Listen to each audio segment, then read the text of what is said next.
2000 corona के time में जाके मिले थे। उनको फिर से हमने याद दिलाया था कि सर ये कब हो रहा है? तो बोला शेट्टी जी चिंता मत करो आपको 1-2 साल के अंदर इसका रिज़ल्ट आएगा। आज वो रिज़ल्ट रिज़ल्ट दिखाई दिया। जो उन्होंने प्रॉमिस किया था, वो प्रॉमिस आज दिखाई दे रहा है और ये हम लोगों ने 2000 साल से इसका नींव रखा था। पूरे महाराष्ट्र में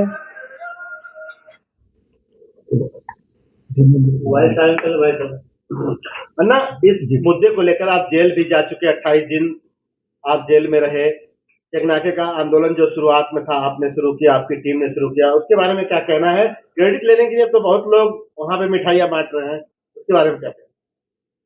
देखिए मिठाई बांटने वाले तो बांटते रहेंगे। हमेशा एक कहावत सुनी होगी कि शहीदों में उंगली कटाना, उंगली कटा के शहीदों में नाम डालना।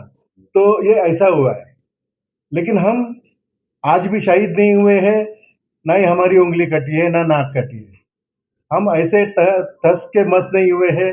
आज भी हमारे पास वैसे ही कार्यकर्ता है।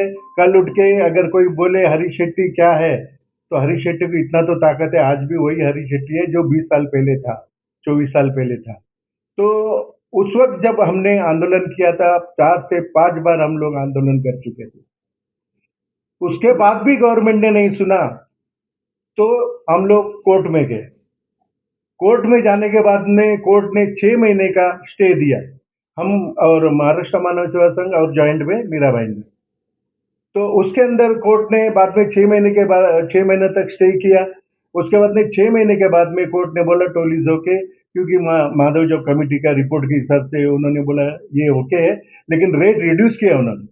रेट जो रिड्यूस किया उस वक्त का जो इन लोगों का पहले ही रेट बहुत ही, अभी का जो 45 ले रहे हैं ना, अगर उनके हिसाब से जाते तो आज 100 रुपए के ऊपर गाड़ियों का रेट होता था, टोल का रेट होता था।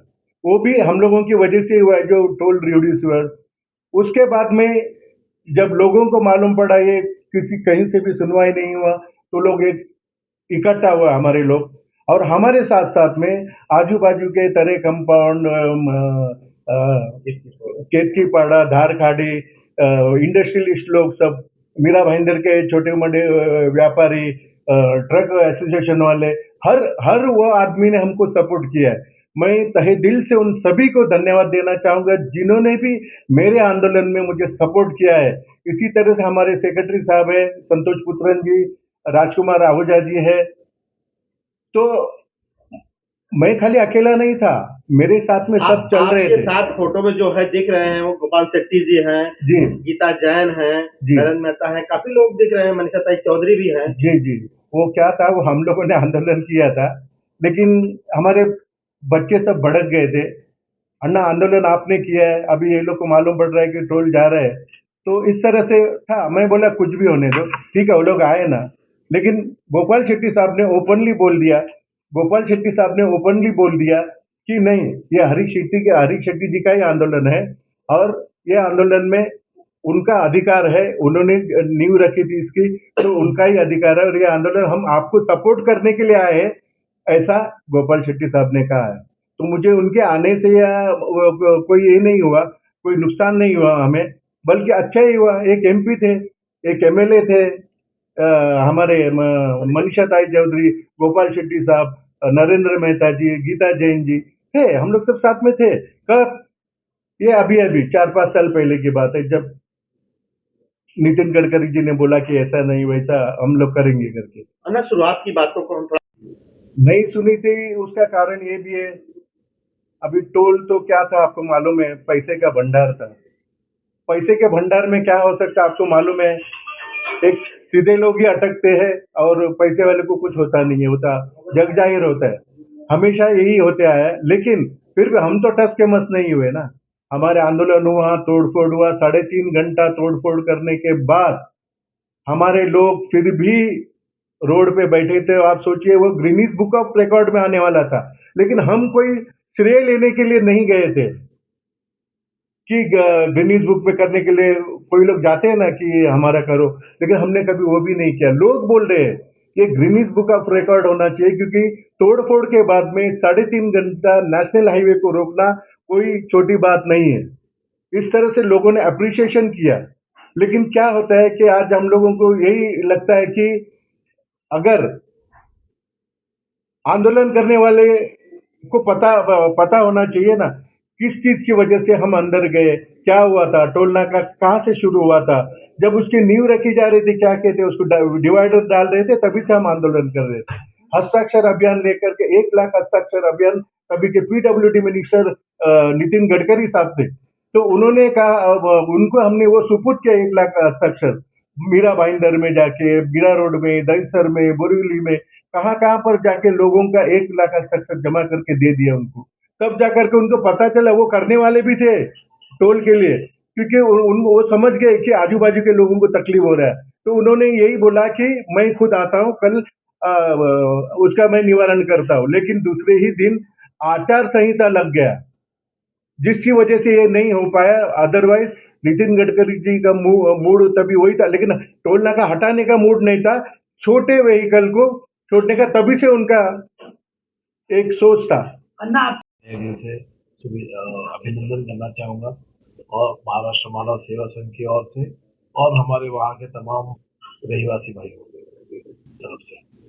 देखिए, ये जो शुरुआत है ये कुछ इस तरह हुआ था कि 95 में जब यूपी सरकार बनी थी तो इन्होंने 55 फ्लाईओवर बनाए थे पूरे मुंबई में, और ये 55 फ्लाईओवर का जो पूरा रेवेन्यू जनरेट जो करने का ये इन्होंने एक कमेटी डिसाइड की थी, माधव जग कमेटी। माधव जग कमेटी ने एक ऐसा पूरा उनको एक ब्यूरो दिया था जहां से ये 55 फ्लाईओवर का जो टोल टैक्स के माध्यम से पैसा जमा होना था, तो उसके लिए बॉम्बे के जो 5 एंट्री पॉइंट है वो पांचों एंट्री पॉइंट पे टोल टैक्स लगाने का निर्णय तय हो गया। अब विषय ये था कि ये एंट्री पॉइंट के ऊपर टोल लगाया कहाँ जाना चाहिए।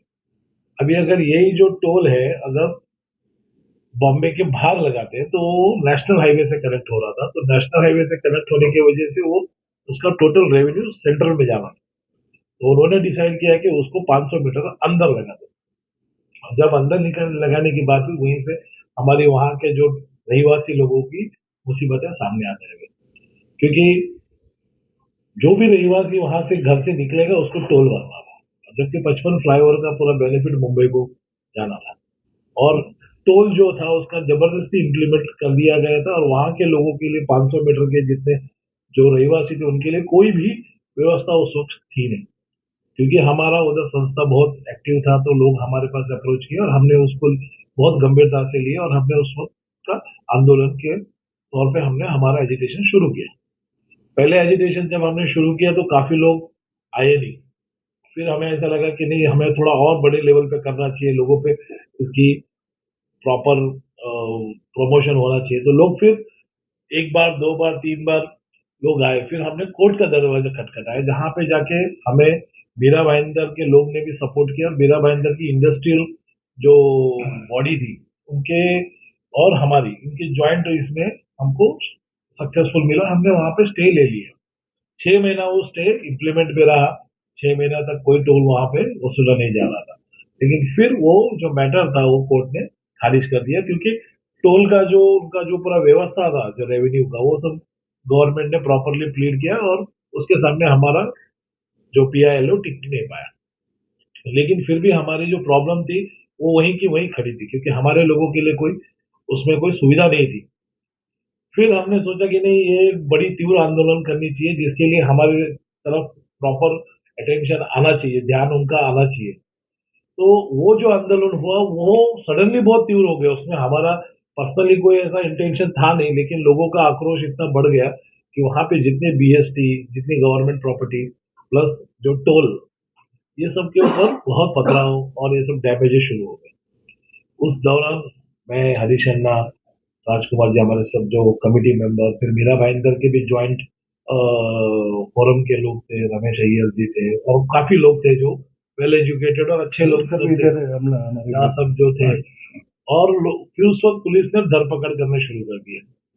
उसमें हमारे कम से कम 20 से 22 लोग अरेस्ट हो गए, और वो अरेस्ट 28 लोग अरेस्ट हो गए। उसके बाद वो इतना लंबा चला, क्योंकि उस वक्त हमारे पे 17 कलम लगाया था, क्योंकि गवर्नमेंट को एक मैसेज पब्लिक तक देना था कि यहाँ पे अगर इसके बाद कोई भी आंदोलन होगा तो उसका ये परिणाम।